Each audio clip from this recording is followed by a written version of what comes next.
Ассалаумағалейкум. Мен бүгін сіздерге бір қызық айтайын деп едім. Жаңа мына ненің арқасында ана бір енді айтпай ақ қояйын, енді адресін айтпай ақ қояйын. Дос балам, бір досым енді, бірге жүрген досым, машинеде жүріп, машина бірге жөндейміз. Мен білмеген жер ол тұрады, ол білмеген жер менен сұрап сөйтіп екеуміз бірге жұмыс жасаймыз. Сол досым әкесінің үйіне барды ана жерде. Біз жаңа бір 2 сағат болып барып келгенімізге. Бүгін сөйтіп ана есігінің әкесінің есігінің ар жағында үлкен бір здание бар екен, орыстардың зданиесі екен.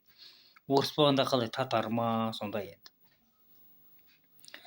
Соның кафесіне охрана болып, бұрын сол жерде ана бастықтың қолында көп орыстар істейді. Астында спорт зал бар ма, тренажерный бірдеңе, детский бірдеңелер бар ма, сондай енді. Сөйтсем, ана жігіт айтады, ана астында не қылып жатқан подвал, сондай бірдеңелер бар еді. Сол жерге охрана болып 2 орыстың баласы кіріпті. 2 орыстың баласы кіріпті. Біреуінің құлағында бір жігіттің құлағында 2 сырғасы бар. Екінші жігіт бүйтіп шашын бүйтіп мынандай қылып, ана пидораздар сияқты бүйтіп шашын бүйтіп қойыпты.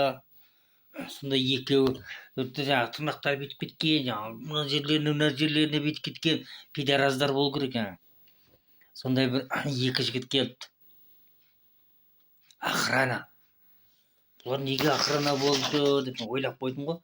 Сонда айтамын да, мен ана жігітке айттым да, мұны сонда не істейсің бұл? Охранада сондай адам отыра ма? Кемпір шалдар, жас үлкендер отырушы еді ғой, мына охрананың ақшасы не болады мынау деп кішкене сұрақ қойған. Ана жігіт те білмейді екен. Қой, соны айтамын, охранада не бар екен? Сөйтіп боқтап кетіп қалдық қой. Сөйтіп артынан жаңа ойланып отырсам, ана балаға қайтадан звондадым ғой. Ана 2 орыс соғыстан қашып жүрген орыс россиянікі емес пе? Солай шығар, қазір тоқта дейді. Сөйтіп звондадық, әкесіне звондады, сондай. Сөйтсек, жаңа әкесі айтады, иә дейді, мен сендерге айтпай жүргенмін дейді. Ана біреу ұрып кетпесін, аналарды біреу ұрса, ана ол балаларынан орыстар таяқ жейді, ұрады деп қорқып отқан жоқ.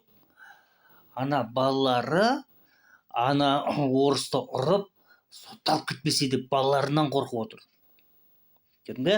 Өздерінің бала шағасынан қорқып отыр. Сөйтіп үндемей айтқан екен, ана бастыққа бар айтқан екен, ана пидорларың шығарма, ана көшеде балалар жаман. Сақинасын 2 құлағындағы сырғасын жұлып, таңдайына тығып, жұтқызады оны деп айтқан екен. Осы жерде енді. Сөйтіп қарап отырсам, алдындағы күнде де біреуін ескем. Көреш, мынандай тема былай екен. Алматы, Қазақстанда жағдай былай. Алматы, Астананың бәрінде мына орыс ормандар бар ғой. Солардың туыстары Алматыға қашып келіп, соғыстан қашып келіп, Алматыда үндемей қысып, арасында жіберіп қойып демалып, қысып демалып жүрген орыстар көп екен Алматыда. Мына соғыстан қашып жүрген. Алматыда жетеді екен. Менің соғыс болғалы ойымда болмапты бар ғой. Ондай сөз деген менде бар ғой. Онда орыстар қашып жүр деген мен ойламаппын. Великий русский деген орыстар қашады деп ойламаппын бар ғой. Сөйтсем, ана шаштарын біткен, құлақтарын біткен, ана пидорлары бар, нелері бар, дені сауы бар, жаңағы бұзығы бар, үндай несі бар, есі бүтіні бар, алқаштары бар, соның барлығы Қазақстанда бой тасалап қашып жүр екен. Алматыда жетеді екен бар ғой. Құдай сақтасын. Мен ойламаппын бар ғой, ондай болады деп. Сөйтсем, мен 2-ін көрдім бұл жерде. Ана жақта 1-2 жүр.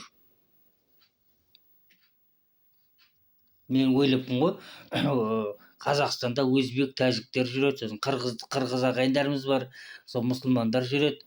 сосын орыстардың жаңағы бұрынғы орыстар бар, ана Қазақстанда бұрыннан қалып қалған орыстар бар, СССРдің кезіндегі орыстар бар, украинецтер, түрлі нелер жүр. Мен өзім ойламаппын бар ғой, Россиядан орыстар қашып келіп жатыр деген.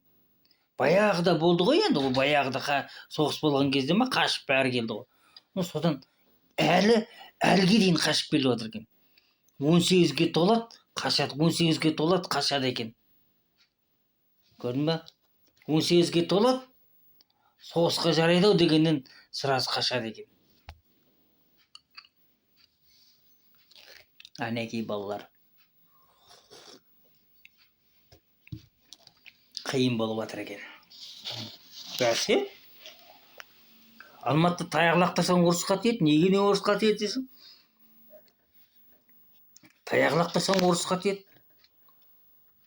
Сөйтсем орыстар көп екен ғой Қазақстанда.